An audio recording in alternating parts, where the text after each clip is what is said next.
Hello and welcome to Diya Online Science Academy. This is the fifth lecture of Chapter 2 Electrostatic Potential and Capacitance. In today's lecture, we are going to discuss about the behavior of conductors when it is placed in some external electric field. So, when can a substance can be classified as a conductor? What is the characteristic which makes conductor as a conductor? Substance को conductor कब बोलते हैं? जब उसके अंदर free electrons बहुत plenty of amount में available होते हैं, right?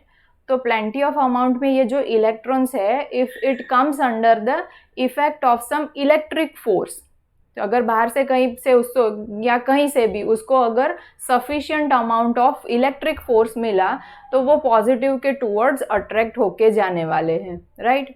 So this free electrons, अगर उसको हम लोग जो ये फोर्स अप्लाई करने वाले हैं उसके ऊपर, वो अगर किसी एक्सटर्नल इलेक्ट्रिक फील्ड के थ्रू अगर अप्लाई करें तो हमें पता है कि force exerted will be equals to E. इतना फोर्स उसके ऊपर, हर एक इलेक्ट्रॉन के ऊपर एक्सर्ट होने वाला है, राइट?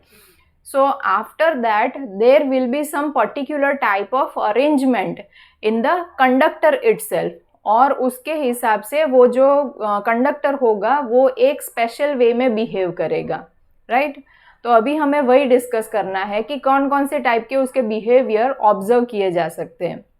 सो फर्स्ट, उसका जो फर्स्ट है वो हम लोग देखते हैं कि जो भी कंडक्टर होगा उसके अंदर अगर हम लोग जो इलेक्ट्रिक फील्ड जनरेट हुआ है वो देखते हैं. एक्सटर्नल इलेक्ट्रिक फील्ड तो होगा, then after there will be some induced electric field. तो वो इंड्यूस्ड इलेक्ट्रिक फील्ड होगा, नहीं होगा, क्या होगा, कितना होगा, वो देखना है.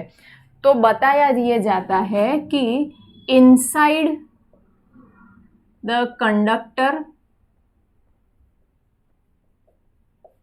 नेट, या तो ऐसे ही लिख दे, इलेक्ट्रिक फील्ड इक्वल्स टू 0. अंदर की साइड कुछ भी इलेक्ट्रिक फील्ड होता नहीं है, राइट? ये कैसे है? तो अंडरस्टैंड करने के लिए let us take an external electric field. An external electric field can be assumed by taking two plates. ऐसे मैं यहाँ पर कोई एक पॉजिटिव प्लेट ले लेती हूँ कि इसके ऊपर पॉजिटिव चार्ज है, और दूसरी एक प्लेट है उसके ऊपर नेगेटिव चार्ज है, और उसके बीच में मैंने यहाँ पर कोई कंडक्टर जो है वो प्लेस कर दिया, right? So if there is no conductor, क्या होगा यहाँ पर? इलेक्ट्रिक फील्ड इस प्लेट की वजह से कौन सी डायरेक्शन में होगा? इस डायरेक्शन में होगा. It will be from positive to negative, right? अब पहले कुछ भी नहीं था तो इलेक्ट्रिक फील्ड पूरा आपको यहाँ पर ऐसे मिलेगा. अब इसके बीच में ये कंडक्टर जो है वो आ गया. कंडक्टर आया मतलब साथ में क्या आया? उसके फ्री इलेक्ट्रॉन्स भी तो आए. So these free electrons will be experiencing this amount of force, बराबर? And due to that force, let's say एक इलेक्ट्रॉन जो है it will get escaped from its parent atom, और वो कुछ यहाँ पर आया. फिर वो इधर से कोई और जो होगा वो इलेक्ट्रॉन और आगे जाएगा, इधर यहाँ पर ये कोई और होगा, इधर से ये एक इलेक्ट्रॉन और आगे गया. तो ऐसे करते करते करते क्या होगा कि सारे इलेक्ट्रॉन्स जो है ना, वो सारे इलेक्ट्रॉन्स यहाँ पर इकट्ठे होते जाएंगे. And due to absence of electrons there will be generation of positive ions on the other side, बराबर? तो इधर सारे पॉजिटिव आ जाएंगे, एक side negative.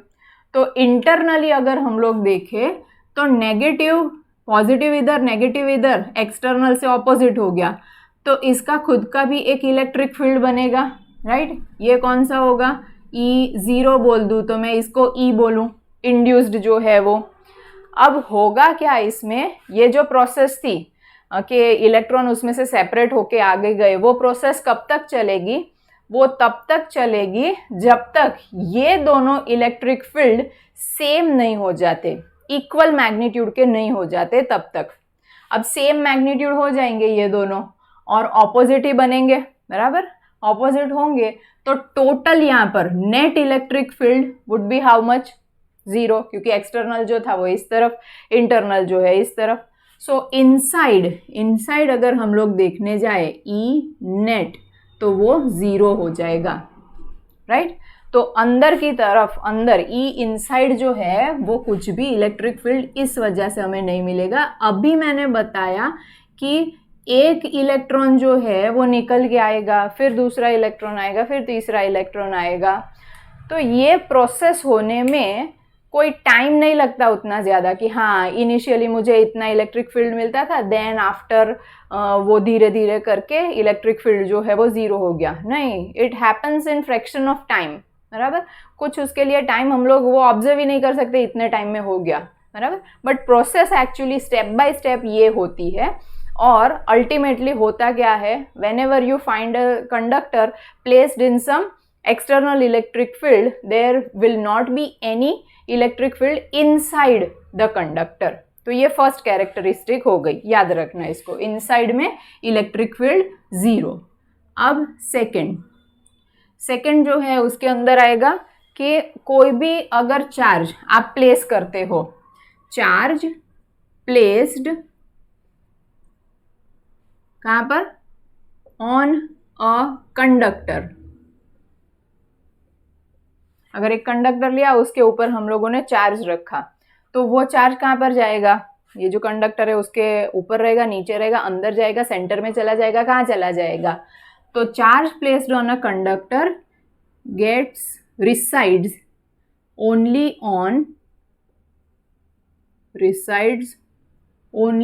on the surface। वो सरफेस के ऊपर ही रहेगा, वो अंदर नहीं जाएगा। कंडक्टर जो है वो कंडक्टर के इनसाइड नहीं जाएगा। भले ही सारे जो एटम्स होंगे, उसके जो मॉलिक्यूल जो भी बना है वो पूरे ही कंडक्टिंग एटम से बना हुआ है, बट फिर भी वो कंडक्ट होके अंदर नहीं जाएगा। It gets distributed over the surface only, it remains on the surface only. अब इसके लिए भी हमारे पास प्रूफ है। क्या प्रूफ है, तो let us take the same example के एक हम लोगों ने प्लेट ले ली, प्लेट के ऊपर ये पॉजिटिव चार्ज, तो obviously electric field would be like this. अब इसमें मैंने कोई एक कंडक्टर जो है उसको प्लेस कर दिया, मान लो कि ऐसे। Now from the first property we have seen that कि इसमें इनसाइड में कोई भी मैं पूरा पार्ट ले लूं, वहां पर ई जो होगा वो ज़ीरो होगा। E inside the conductor would be zero, right. तो अब गॉसेस लॉ के अकॉर्डिंगली ये जो मैंने अंदर की एक सरफेस ली ना, उसको मैं बोलूंगी अभी गॉसियन सरफेस, गॉसियन सरफेस। अब लिख दी हूं कि अकॉर्डिंग टू गॉसेस लॉ, क्या था गॉसेस लॉ, फाई जो था वो इंटीग्रेशन ई डी ए और वो हो जाएगा sigma Q by epsilon zero, ये होगा, ठीक है। Now if we talk about this particular Gaussian surface which is inside, अंदर रहेगा, अंदर वाली ये गॉसियन सरफेस अगर ली, तो इनसाइड में ये इलेक्ट्रिक फील्ड होगा, वो कितना होगा, zero. So here E would be zero, zero dot D A, right, and here sigma q by epsilon 0. So the left hand side becomes 0. That means right hand side also has to become 0. Epsilon 0 cannot be 0. Then what has to be 0? Sigma q has to be 0. That means ये क्या था, charge enclosed। ये अंदर वाली जितनी भी बड़ी मैं गॉसियन सरफेस जो है वो बना लूँ, एकदम यहाँ पर टच होती हुई अंदर होनी चाहिए। वैसे अगर मैं गॉसियन सरफेस बना लूँ तो उसके लिए ये सिग्मा क्यू जो है वो ज़ीरो आएगा। Total charge inside would be zero, चाहे मैंने प्लेस किया भी हो तो अगर मैंने प्लेस किया और अंदर नहीं है तो कहाँ पर होगा, it would have got distributed over the surface only, ठीक है ना। तो वो सरफेस के ऊपर ही रहेगा। ये हमने गॉसेस लॉ के थ्रू प्रूफ भी देख लिया, ओके। नाउ थर्ड के अंदर आएगा इलेक्ट्रोस्टैटिक शील्डिंग। इलेक्ट्रोस्टैटिक शील्डिंग मतलब कि शील्ड मतलब क्या होता है, शील्ड मतलब कि एक प्रोटेक्टिंग एपरेटस, बराबर। शील्ड यहाँ पर बना ली किसी से, तो किससे शील्ड बनानी है, किससे प्रोटेक्शन चाहिए, इलेक्ट्रोस्टैटिक फील्ड से, राइट। एक इलेक्ट्रोस्टैटिक फील्ड बनाए, उससे प्रोटेक्शन अगर चाहिए तो ये प्रॉपर्टी भी हमें कंडक्टर के थ्रू मिलेगी। वो कैसे, तो अगर मैं एग्जाम्पल बताऊँ आप लोगों को, तो ऐसे कैविटी समझो, मान लो कि पहले ये कंडक्टर है and there is some empty space inside which is called as cavity. ये एम्प्टी स्पेस है, कैविटी।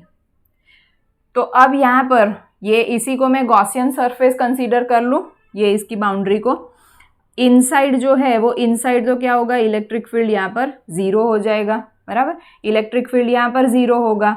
फिर इधर मान लो कि चार्ज है भी, तो चार्ज कहाँ पर होगा, ये सरफेस के ऊपर होगा, और उतना ही फिर ऑपोजिट वाला बाहर की तरफ होगा, तो इलेक्ट्रिक फील्ड अल्टीमेटली ज़ीरो हो जाएगा, बराबर। तो इसकी वजह से अगर मुझे ये जो मुझे प्रॉपर्टी मिल रही है, उस प्रॉपर्टी का मैं यूज़ कैसे कर सकती हूँ कि मान लो कि there is some apparatus which is very much sensitive to the electrostatic field. अगर उसको मुझे कोई भी इलेक्ट्रोस्टैटिक फील्ड से बचाना है, तो मैं क्या करूँगी, मैं ऐसी जगह पर उसको प्लेस करूँगी जहाँ पर इलेक्ट्रिक फील्ड चाहे कोई भी आजू बाजू कुछ भी आ जाए, वो इंटरनली तो वो ज़ीरो ही रहेगा, बराबर। इनर पीस इसके अंदर रहेगा कि बाहर चाहे कुछ भी चल रहा हो मेडिटेटिव फॉर्म में, ठीक है ना। तो यहाँ पर बीच में कुछ भी इलेक्ट्रिक फील्ड कैविटी के अंदर होगा नहीं, राइट। तो मैं उस एपरेटस को इधर यहाँ पर प्लेस कर दूंगी। सपोज दिस इज ओपनेबल, इसको यहाँ से मैं नट बोल्ट से कुछ बंद किया है, ओपन करके बीच में मैंने प्लेस कर दिया, तो प्लेस करके फिर बंद कर दिया, तो ये क्या हो गया, ये सेफ उसके लिए प्लेस हो गया, राइट। तो इसकी आप लोगों को प्रैक्टिकल जो एग्जाम्पल है, प्रैक्टिकल यूज़, ये भी पता है, काफ़ी बार सुना भी होगा। बताते हैं कि whenever there is lightning outside and you are not in the house, what should you do to protect yourself, you should sit inside your car closing all the doors, बराबर। Car के अंदर बैठ जाना चाहिए और doors close होने चाहिए। तो क्या हो जाता है ये करने से हम लोग लाइटनिंग से बच जाते हैं। कैसे बचते हैं, तो कार मतलब मेटल से बनी है, तो ये मेटल कंडक्टर हो गया। इनसाइड अंदर आप जहाँ पर बैठे हो वो खाली जगह है, कैविटी है, तो अंदर का जो पार्ट होगा उसके अंदर इलेक्ट्रिक फील्ड प्रोड्यूस नहीं होगा, चाहे बाहर से कुछ भी हो जाए, बराबर। तो इसलिए ये एक सेफ तरीका है लाइटनिंग के केस में बचने का, ठीक है। तो ये एक इलेक्ट्रोस्टैटिक शील्डिंग, ये भी इसकी एक प्रॉपर्टी हो गई। चलो पहले ये 3 प्रॉपर्टीज जो है वो नोट कर लो, और 3 प्रॉपर्टीज हैं फिर बाद में हम लोग लिखते हैं, नोट करो। Now the 4th property that says the surface of a conductor is an equipotential surface. मतलब पूरी सरफेस जो होगी ना, वो पूरे ही एक्सटर्नल फील्ड के अंदर रखा, तो वो पूरी सरफेस के ऊपर पोटेंशियल जो होगा वो इक्वल होगा, बराबर। पोटेंशियल इक्वल मतलब क्या, कि मैं इन्फिनिटी से कोई एक चार्ज जो है उसके ऊपर लेके आना चाहती हूँ, विच इज़ केप्ट, उसके ऊपर मतलब कंडक्टर के ऊपर, which is kept in some external electric field. तो अगर मैं उसको यहाँ पर लेके आऊँ, उस चार्ज को इन्फिनिटी से इस जगह पर लेके आऊँ, या इधर लेके आऊँ, या इधर लेके आऊँ, या इधर लेके आऊँ, या इधर लेके आऊँ, if I put that charge on any point of the surface, the work done required would be the same. अब वर्क डन मतलब ही क्या होता है, पोटेंशियल। तो ये चीज़ होती है, वो कौन से पॉइंट के ऊपर आप उसको लाते हो ना इन्फिनिटी से, उसके ऊपर डिपेंड नहीं करता। तो ऐसी जो सरफेस बनती है उसको बोलते हैं इक्विपोटेंशियल सरफेस। और फिर अंदर मान लो कि वो चार्ज जो है, वो चार्ज को इधर से फिर इधर मान लो कि कोई एक तरीके से मुझे अंदर खींच के ले जाना है, तो अंदर क्या होगा, there is no electric field, कोई भी इलेक्ट्रिक फील्ड होगा नहीं, एक्सटर्नल है फिर भी, इनसाइड में तो जीरो, फर्स्ट हमने रूल देखा था।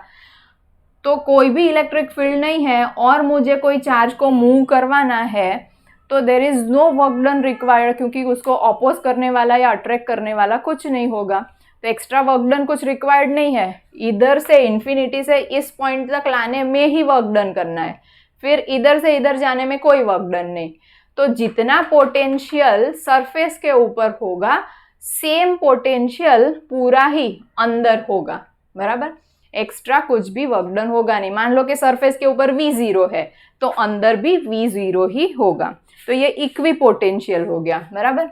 अब ये इक्वी पोटेंशियल है, ये हमें प्रूव करना पड़ेगा, तो प्रूव करके शो कर देते हैं कि let us say there is a conductor which is placed in some external electric field, same way में जैसे अभी तक शो करते आए हैं वैसे ही ये एक्सटर्नल फील्ड है। मान लो कि उसके 2 पॉइंट्स हैं वो इक्वी पोटेंशियल नहीं है, उनके ऊपर डिफरेंट पोटेंशियल है, कि इधर मैंने ले लिया 5 वोल्ट है और ये वाले पॉइंट पे 3 वोल्ट है, बराबर। So what happens if this is the condition. तो अगर मैं कोई लिखती हूँ मैं पहले कि suppose the surface is not an equipotential one, कि सपोज के इक्विपोटेंशियल नहीं है, उल्टा हम लोगों ने कंसीडर किया, बराबर। And then after if I want to move a charge, let's say positive charge, positive q charge को मैं इधर से इधर लेके जाना चाहती हूँ, या तो कहीं पर भी मूव करवाना चाहती हूँ एक पॉइंट से दूसरे पॉइंट के ऊपर, तो पॉजिटिव चार्ज जो है वो एक पॉइंट से मतलब वो 5 वोल्ट से 3 वोल्ट के ऊपर जाएगा, बराबर। मैंने कोई एक चार्ज जो है वो पॉजिटिव लिया तो वो उस तरफ जाएगा 3 वोल्ट की तरफ, बराबर। प्लस क्यू चार्ज कहाँ से कहाँ तक जाएगा, 5 वोल्ट टू 3 वोल्ट। और कोई नेगेटिव चार्ज होगा, नेगेटिव चार्ज वो नेचुरली ही 3 वोल्ट टू 5 वोल्ट के ऊपर आएगा, बराबर। तो ये होने की वजह से ये हुआ, चार्ज की मूवमेंट हुई, चार्ज की मूवमेंट हुई मतलब कुछ वर्क डन हुआ होगा, चार्ज मूव हुआ मतलब वर्क डन हुआ। वर्क डन होने के लिए क्या कोई एनर्जी जो है वो यूटिलाइज हुई, तो नहीं, हमने तो उसके लिए कोई एनर्जी ही उसको सप्लाई नहीं की, तो बिना एनर्जी के ये वर्क डन जो हुआ वो कैसे हुआ, तो ये तो वायोलेशन हो गया वर्क एनर्जी थ्योरम का, राइट। तो ये पॉसिबल है नहीं, इसलिए हमारा जो एजम्पशन है वो रॉन्ग है, बराबर। तो which is not possible, which is not possible and hence the assumption is wrong, assumption is incorrect, ठीक है, ये हो गया। अब 5th पॉइंट देखते हैं, जिसके अंदर है electric field on any on the entire surface of the conductor is perpendicular to each and every point. ये हम लोगों ने फर्स्ट चैप्टर के जो सम्स थे बैक एक्सरसाइज उसके अंदर भी देखा था कि क्या दिया था, 4 केसेस या ऐसे कुछ दिए थे, और हर एक डायग्राम जो था उसमें से कौन सा रिप्रेजेंटेशन रॉन्ग है वो देखना था। तो किसी किसी जगह पर क्या था कि electric field lines were not perpendicular locally, बराबर ना, ये ऐसे कुछ है। फिर इसको ऐसे अगर शो किया तो हम बोलते थे कि ये इस सरफेस पे, इस पॉइंट पे परपेंडिकुलर नहीं है, लोकली परपेंडिकुलर होना चाहिए, जो यहाँ पर है नहीं। तो ये रिप्रेजेंटेशन जो था इलेक्ट्रिक फील्ड लाइन का वो रॉन्ग था। उसमें भी हमने सेम रीज़न देखा था वाई, वो फिर से यहाँ पर रिपीट कर लेते हैं। पहले जो बिहेवियर है वो लिख लेते हैं कि इलेक्ट्रिक फील्ड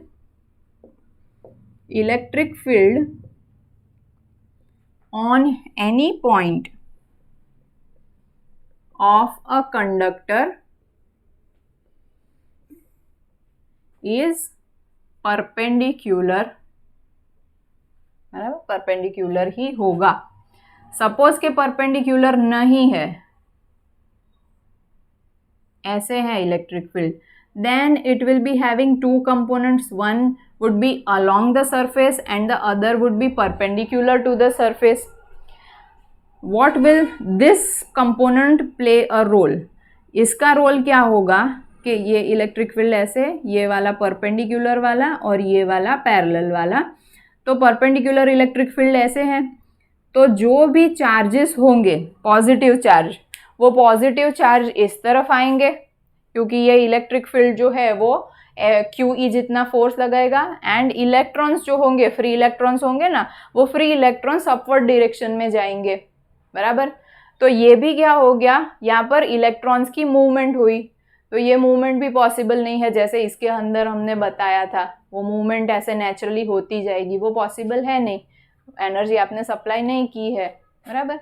तो ये भी पॉसिबल नहीं है। अगर वो एक खाली परपेंडिकुलर कंपोनेंट होता तो ऐसे इलेक्ट्रॉन्स जो है उनकी मूवमेंट नहीं होती, पॉसिबल ही नहीं है, बराबर ना।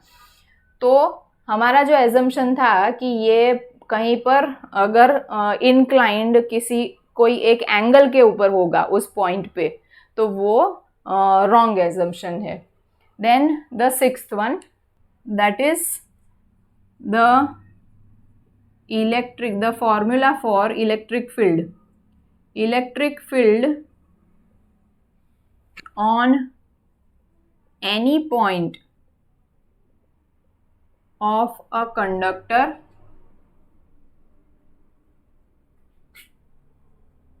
वो उसकी वैल्यू क्या होगी, सिग्मा बाय एप्सिलॉन जीरो, बराबर। सिग्मा बाय एप्सिलॉन जीरो जितनी इलेक्ट्रिक फील्ड की वैल्यू होगी। कौन सी डायरेक्शन में होगी वो हमने बताया, परपेंडिकुलर होगी। अब मैग्नीट्यूड कितना होगा, तो सिग्मा बाय एप्सिलॉन जीरो जितना।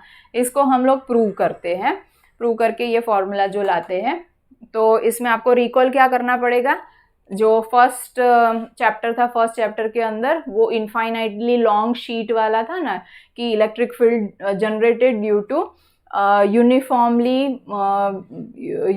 जिसके ऊपर चार्ज डिस्ट्रीब्यूशन हुआ हो, वैसी इनफाइनाइटली लॉन्ग शीट, ऐसी शीट के ऊपर हम लोगों ने इलेक्ट्रिक फील्ड कितना होगा उसके आसपास, वो हम लोगों ने फाइंड किया था। तो वो फॉर्मूला अप्लाई करेंगे साथ साथ में, that is the electric field on any point of conductor is, अगर मैं E जो है तो वो हो जाएगा sigma by epsilon zero, magnitude होगा sigma by epsilon zero, right. Gauss's law के थ्रू ये हम लोग प्रूव करके शो करते हैं कि कोई एक कंडक्टर लिया, उसके ऊपर हमने एक छोटा सा ऐसे छोटा सा सिलिंड्रिकल पार्ट जो है वो कंसीडर किया, जिसको हम लोग गॉसियन सरफेस बोलेंगे, गॉसियन सरफेस। अब ये गॉसियन सरफेस का some of the part of that Gaussian surface is inside the conductor and some has been considered as outside the conductor, बराबर। अब गॉसेस लॉ के थ्रू इसके ऊपर मैं अगर गॉसेस लॉ जो है वो अप्लाई करूं, तो phi equals to integration E D A C, आगे भी यहाँ पर जो था वो उसमें E and D A, locally electric field जो होगा वो परपेंडिकुलर होगा, एंड इसका एरिया यहाँ पर ये जो स्मॉल एलिमेंट है उसका एरिया में देखूँ तो वो भी आउटसाइड होगा, बराबर। तो दोनों जो होंगे वो पैरेलल होंगे, दैट मीन्स उनके बीच का एंगल जीरो हो जाएगा। डॉट मीन्स कॉस, तो ये हो जाएगा E A cos E A E D A cos zero 1 हो जाएगा, बराबर। तो ये बचेगा मेरे पास सिर्फ ई डी ए, इसी का इंटीग्रेशन करना है, ठीक है। टोटल एरिया मान लो कि ए हो गया, ई इंटू ए। अब साथ में ही फॉर्मूला क्या है हमारे पास, phi equals to sigma Q by epsilon zero, right. Sigma Q मतलब क्यू टोटल बोल दे, जो भी टोटल चार्ज होगा वो उसके ऊपर, जितना भी एरिया सरफेस का हमने कंसीडर किया है गॉसियन सरफेस उसके अंदर, तो जो एरिया होगा उसके लिए मैं ये बता सकती हूँ कि sigma equals to Q, sigma Q बोल दूँ, सिग्मा क्यू बाय ए। तो sigma Q equals to sigma into A, so this would be sigma into A. यहाँ पर नीचे लिखूँ मैं sigma A by epsilon zero, ये हो जाएगा sigma A by epsilon zero. So A gets cancelled out and the thing remains is E equals to sigma by epsilon 0, and if you show it vectorially then vector E equals to sigma by epsilon 0 along with the unit vector of that particular direction. बराबर, तो ये भी हम लोगों ने prove कर दिया. तो ये थी सारी characteristics, behaviour of a conductor when it is placed in some external electric field. चलो नोट कर लो. Now we have seen the characteristic of the conductor when it is placed in some external electric field. Now what happens if you place some dielectric? Dielectric that means अभी आप समझ ले सकते हो कि वो एक इंसुलेटर है. अगर उसको ऐसे डाइलेक्ट्रिक को हमने electric field, external electric field के अंदर रखा तो उसका बिहेवियर क्या होगा. सी, अगर मैंने कोई कंडक्टर लिया तो कंडक्टर के अंदर तो ये इधर ये एक्सटर्नल का ई एक्सटर्नल, ये जो था इधर हो जाएगा नेगेटिव नेगेटिव, यहाँ पर पॉजिटिव पॉजिटिव, तो उसकी वजह से ई इनसाइड जो होगा वो ज़ीरो होगा. इन which case, in the case of conductors. But if there is some dielectric, तो उसको अगर इलेक्ट्रिक फील्ड के अंदर प्लेस किया तो E inside will not be equals to 0. ठीक है, ये कैसे और क्या होगा उसके अंदर ये हम लोग देखते हैं. सो फॉर दैट अभी ये जो टॉपिक है उसके अंदर हम लोग क्या क्या चीज़ें देखने वाले हैं. We will look at the types of dielectrics. बराबर, किसके टाइप्स देखेंगे? डाइलेक्ट्रिक. डाइलेक्ट्रिक्स के टाइप्स होंगे पोलर, नॉन पोलर, उनका बिहेवियर हम लोग देखेंगे. देन आफ्टर पोलराइजेशन करके एक फिनोमेना जो है वो अकर होता है वो देखेंगे, एंड ससेप्टिबिलिटी, ये चीज़ें हम लोग देखने वाले हैं. So let us start with the types of dielectrics. Types इसके कौन कौन से? तो polar dielectrics, polar molecules and non polar molecules. बराबर, नॉन पोलर्स जो होंगे उनके अंदर, ये सब आप केमिस्ट्री में पढ़ चुके होंगे. नॉन पोलर्स जो होंगे उसके अंदर क्या होगा कि जो सेंटर ऑफ मास होगा, centre of mass of two molecules, H2 मान लूँ मैं, तो centre of mass of one H and other H would be coinciding with each other. Centre of मास उनका एक ही प्लेस के ऊपर होगा, एक दूसरे के ऊपर कंसंट्रिक होगा, वो एक दूसरे से अपार्ट नहीं होंगे. बराबर, तो centre of mass of atoms ले लो या कुछ भी, अभी atoms in a molecule, in a molecule is coinciding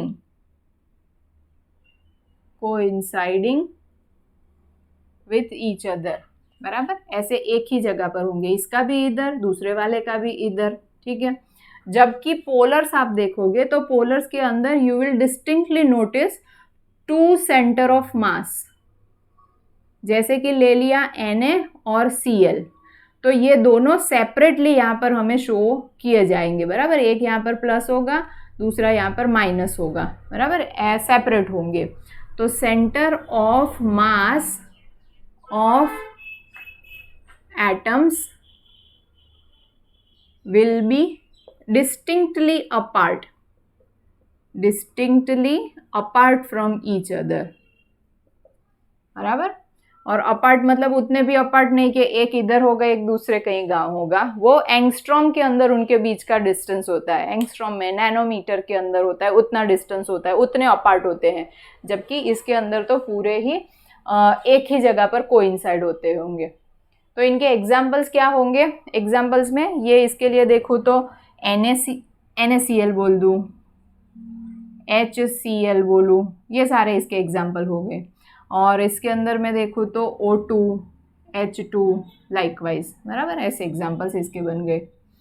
now what happens if I place these types of dielectrics in some external field. तो सबसे पहले तो जब इलेक्ट्रिक फील्ड नहीं होगा तब उनके अंदर क्या होगा, और फिर देखेंगे कि when there is some presence of electric field then what happens. तो अगर इन द एब्सेंस में अगर ऑब्जर्व करें, in the absence of external electric field, external electric field, तो अगर मैं एक छोटा सा टुकड़ा ले लेती हूँ, ये O2 का मान लो कि H2 एक मैं कंटेनर के अंदर उसको ऑब्जर्व करती हूँ, तो ये सारे होंगे वो कैसे होंगे, पूरे ही ऐसे एक ही जगह पर ऐसे ऐसे ऐसे ऐसे एक ही जगह पर प्लस माइनस जो भी होंगे वो होंगे, बराबर। प्लस भी इधर माइनस भी इधर, प्लस भी इधर माइनस भी इधर, प्लस भी इधर माइनस भी इधर, सारे ही बराबर ऐसे ही होंगे। प्लस भी इधर माइनस भी इधर, प्लस भी इधर माइनस भी इधर, लाइकवाइज, ठीक है। So due to non separation और due to coinciding property of this molecules atoms की, तो उसकी वजह से क्या होगा कि हमें पी नेट जो होगा, पी मतलब क्या, पी मतलब डायपोल मोमेंट, ये इससे पोल्स तो है ना, एक पॉजिटिव और एक नेगेटिव है, बट ये इनके बीच का डिस्टेंस नहीं है, कुछ डिस्टेंस नहीं है, तो पी नेट जो है वो 0 मिलेगा। पी नेट, पी का फॉर्मूला क्या था, 2AQ, तो चार्ज तो है बट डिस्टेंस कितना, 0, तो हर एक के लिए, किसी के भी लिए यहाँ पर ये हमें पोलैरिटी, ये डायपोल मोमेंट जो है वो डायपोल मोमेंट मिलेगी नहीं, इन the absence of external electric field. What happens for polar molecules, polar molecules के लिए भी लिखते हैं सबसे पहले, इन the absence of external electric field, in the absence of external electric field, ये मॉलिक्यूल्स जो होंगे ना उनमें प्लस माइनस अपार्ट तो है, प्लस माइनस कैसे अपार्ट होंगे, रैंडमली कहीं पर भी प्लेस्ड होंगे, एक पॉजिटिव इधर एक पॉजिटिव नेगेटिव इधर, कुछ भी कहीं पर भी अपने हिसाब से बैठे होंगे। तो ये ऐसे होंगे कि जब मैं नेट निकालने जाऊँ dipole moment, individually I will get the dipole moment, but net पूरे इतने सब्सटेंस का मैं निकालने जाऊँ then also p net would be 0, बराबर। तो एब्सेंस में किसी में भी आपको पी नेट डायपोल मोमेंट जो है वो ऑब्जर्व नहीं होगी, बट जब भी मैं इसको एक्सटर्नल फील्ड में प्लेस कर दूँ तो क्या होगा, एक्सटर्नल फील्ड के अंदर in the presence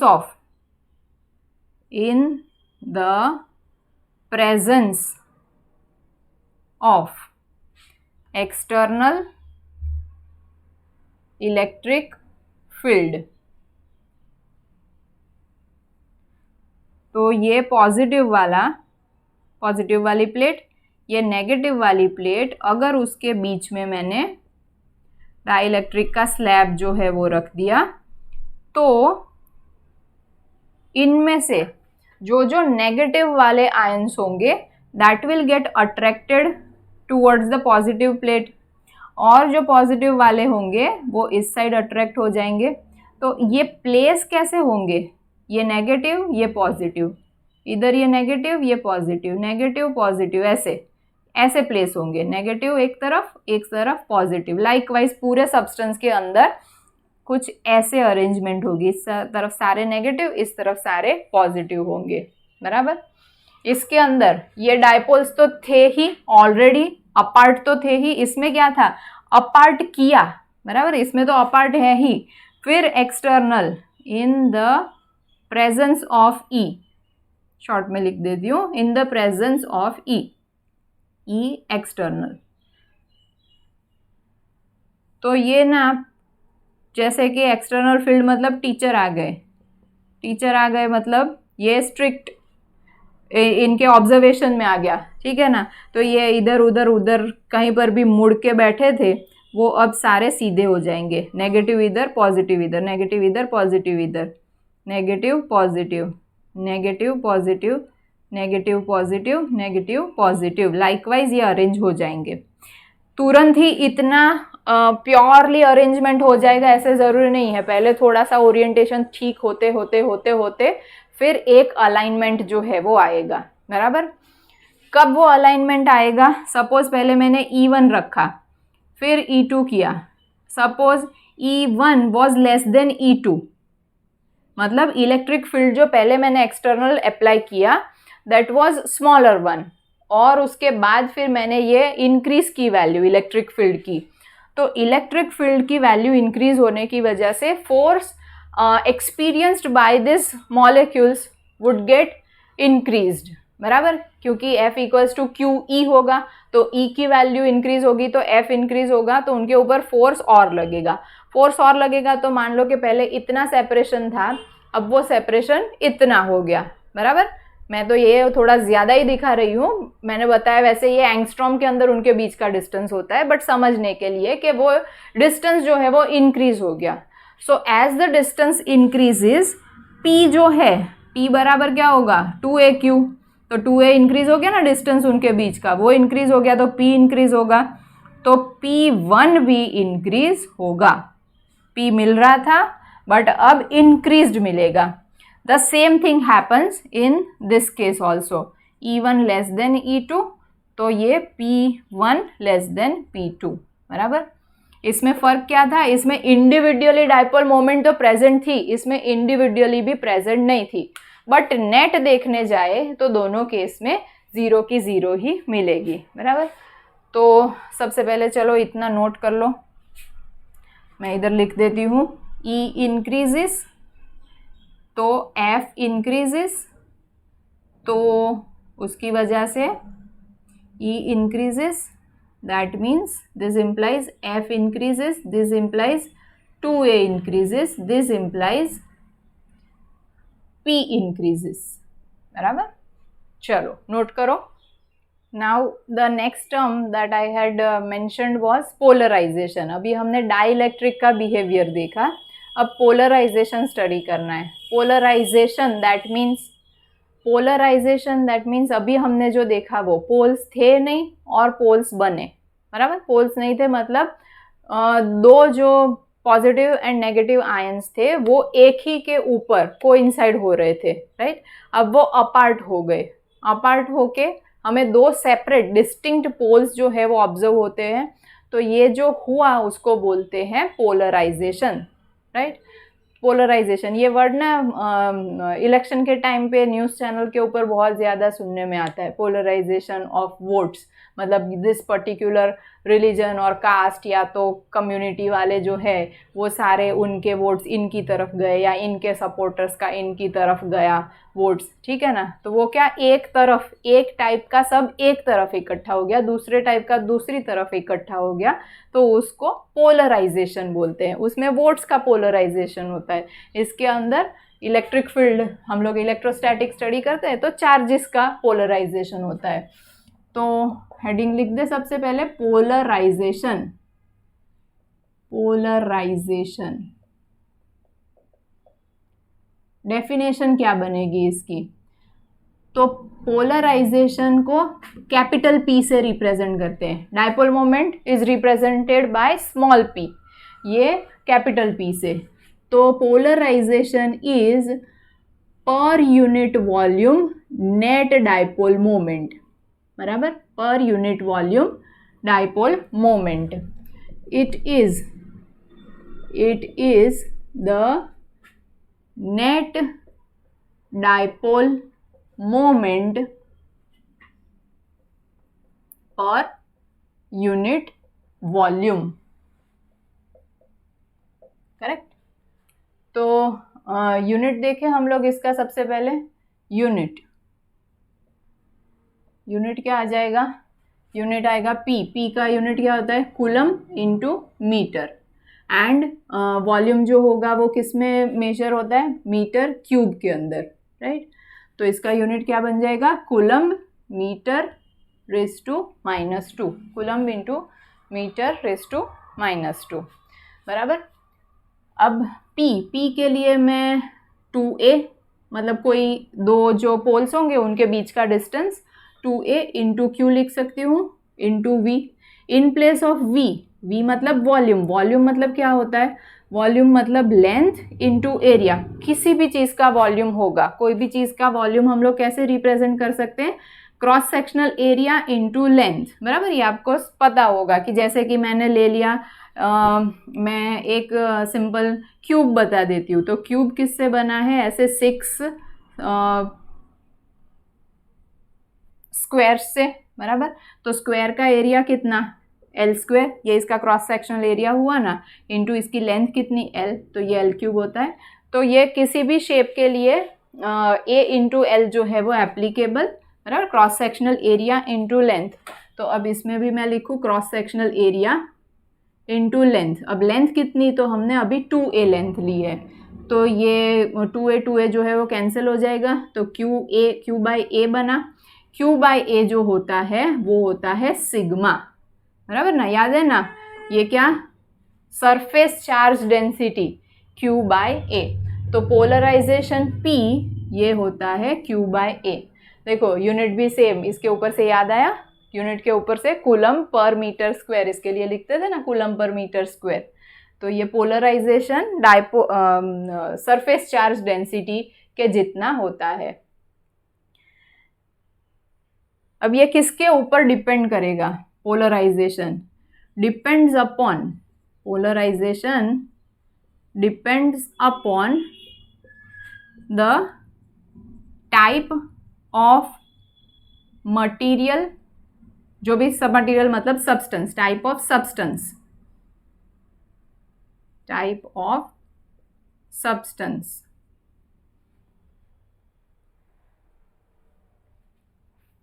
फिर इलेक्ट्रिक फील्ड जितना ज्यादा होगा, अभी हमने यहाँ पर लिखा था, बराबर, जितना भी E ग्रेटर होगा उतना ही फोर्स ज्यादा लगेगा, उतना ही उनके बीच का सेपरेशन ज्यादा होगा, सेपरेशन ज्यादा होगा तो पी नेट हमको ज्यादा मिलेगी, पी नेट ज्यादा मिलेगी तो ये P जो है वो भी ज्यादा होगा। तो इलेक्ट्रिक फील्ड के ऊपर, it depends upon electric field, external electric field के ऊपर भी पोलराइजेशन जो है वो डिपेंड करेगा।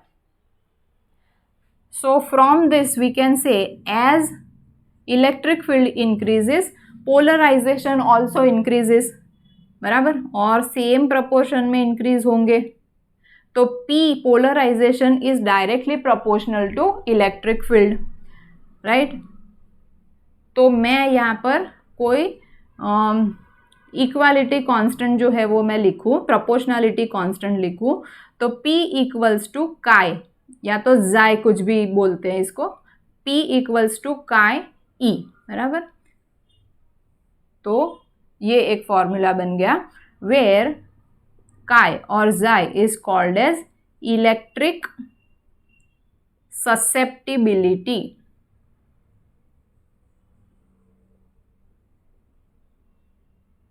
electric susceptibility, which is equals to, from this formula itself, P by E, बराबर, P by E होगा।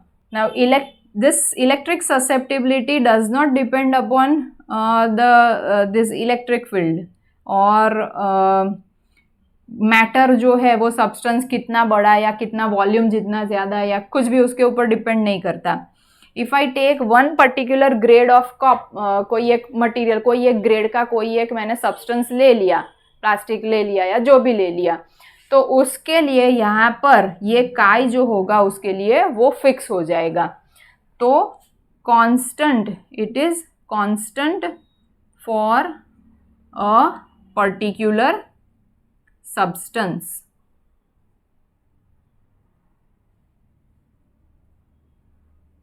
बराबर। Now if I want to define this electric susceptibility, I can use this formula, electric susceptibility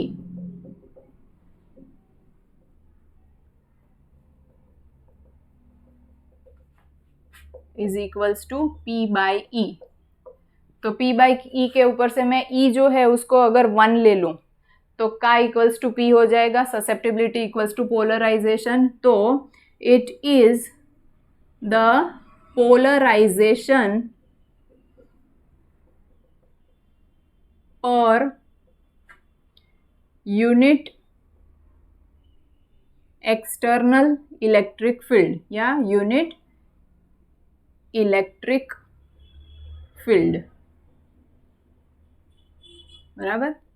एक और formula क्या बनेगा, in place of p what can we write, p net by V, p net upon volume into E.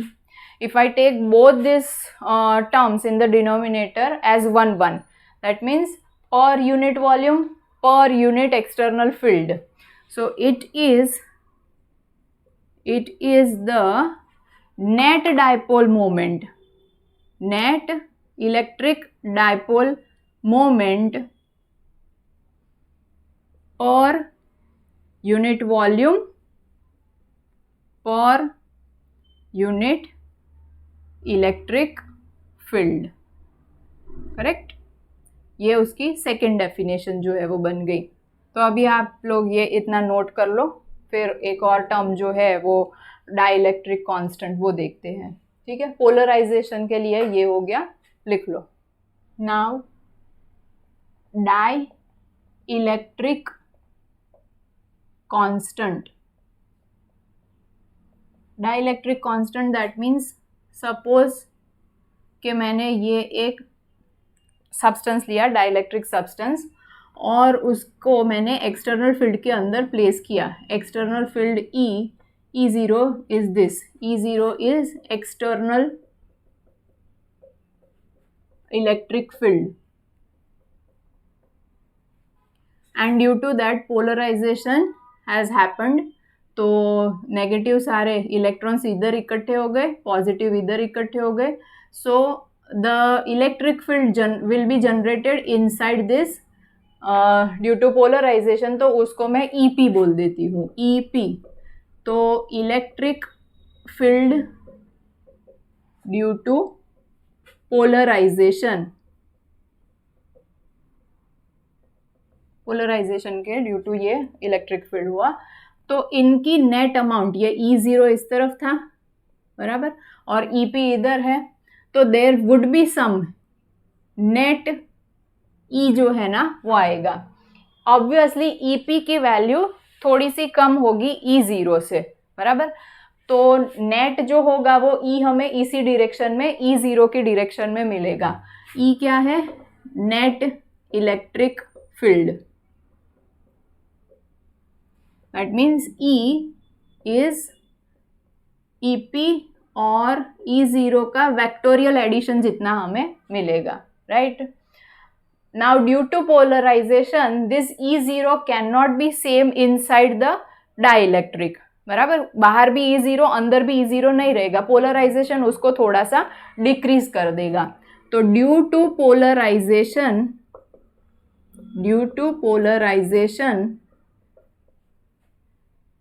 E0 inside decreases by some amount, बराबर। तो E जो बचा net E वो कितना होगा, E0 से कुछ kth टाइम्स हो जाएगा, बराबर। E would be equals to E0 by K। ये K क्या है, K है डाइलेक्ट्रिक कांस्टेंट। डाइलेक्ट्रिक कांस्टेंट मतलब क्या कि उसके अंदर पोलराइजेशन कैसा हुआ, हर एक सब्सटेंस के अंदर उसका नेचर अलग अलग होता है। हर एक डाइलेक्ट्रिक होगा, सेम वे में पोलराइजेशन नहीं होगा, बराबर। तो उसमें पोलराइजेशन अलग होगा तो इलेक्ट्रिक फील्ड भी अलग प्रोड्यूस होगा, तो अलग प्रोड्यूस होगा तो इसका जो नेट रिजल्ट आएगा वो भी अलग आएगा, बराबर। So but it will get decreased by some के अमाउंट। तो ये के उस पर्टिकुलर सब्सटेंस के लिए कांस्टेंट रहेगा, तो इसको बोलते हैं डाई इलेक्ट्रिक कांस्टेंट, राइट।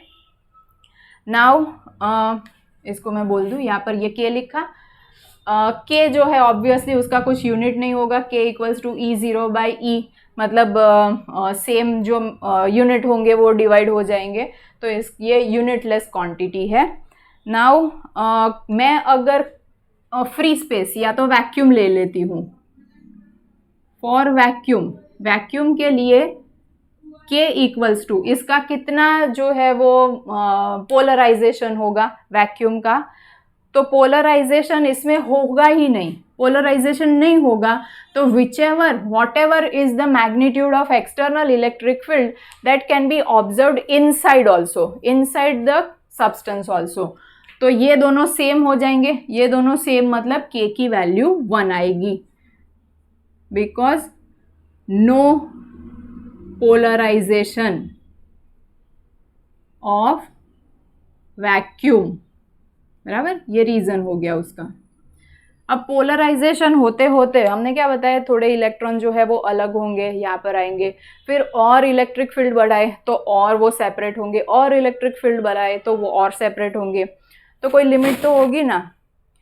क्या लिमिट होगी, थोड़े टाइम के बाद क्या होगा, और मैंने इलेक्ट्रिक फील्ड जो है एक्सटर्नल इंक्रीज कर दिया, तो वो जो इलेक्ट्रॉन होंगे वो उनको और दूर जाना होगा, और दूर मतलब इधर से और दूर मतलब वो जंप करके बाहर निकल जाएंगे अपने पेरेंट एटम से, राइट।